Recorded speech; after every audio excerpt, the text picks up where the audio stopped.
Som Marie nämnde tidigare så är det på verksam.se som man registrerar sitt företag.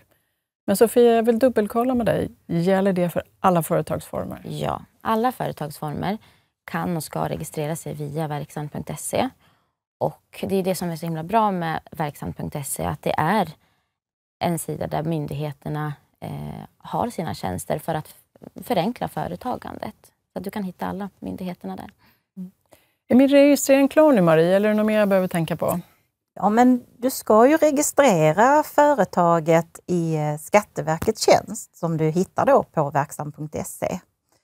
Och det här gör du ju då såklart efter att bolaget har fått sitt organisationsnummer från Bolagsverket.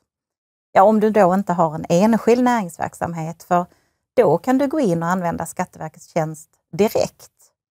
Men om du då har en enskild näringsverksamhet men vill ha ett namnskydd på den, då behöver du gå in och använda Bolagsverkets tjänst för det.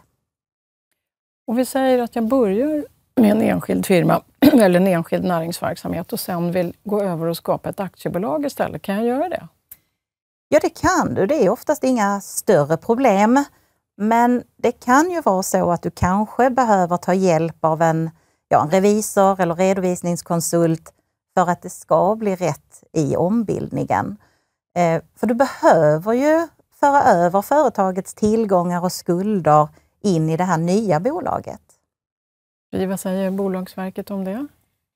Ja, för att det här ska funka hos Bolagsverket, då måste du först avregistrera din enskilda näringsverksamhet och sen göra en nybildning av aktiebolag, det vill säga en helt ny registrering.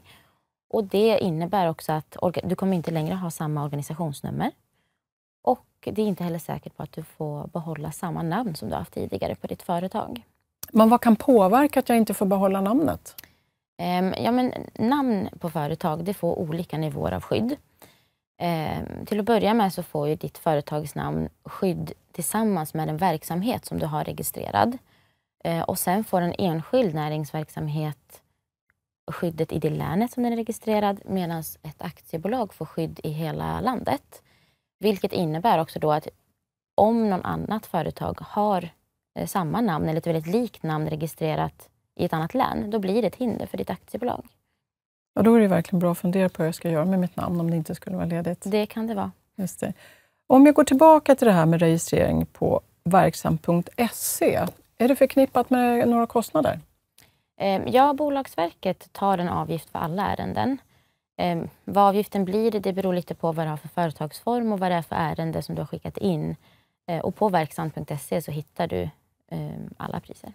Kostar det någonting att registrera företaget för F-skatt och moms? Nej, det kostar ingenting hos oss, för vi tar inte ut några avgifter för våra registreringar.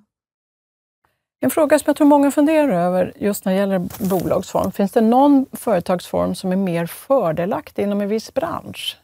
Nej, utan du kan ha vilken verksamhet som helst i alla företagsformer. Ingen av företagsformerna är knuten till en viss bransch. Men det som kan vara bra att tänka på, det är ju vilka förutsättningar har du? Är det bara du som ska starta ditt företag eller ska du göra det med några fler? Har du några risker med den typen av företag som du ska starta? Har du ett kapital? Behöver du ett kapital? Och det är oftast det som styr vilken företagsform som är bäst för just dig. Hur tänker Skatteverket här? Ja, men alltså även ur skattesynpunkt så har det ju såklart betydelse utifrån dina förutsättningar. Och det kan ju till exempel vara, har du andra inkomster sidan om? Hur höga är de här inkomsterna? Ja, behöver du ta ut lön? Men jag tycker ändå att prata med en rådgivare om det är så att du behöver hjälp för att kanske titta igenom sina egna förutsättningar och då komma fram kanske till vilken företagsform som passar mig bäst. Tusen tack för att ni ville komma hit, Marie och Sofia. Verksam.se, till företag från myndigheter.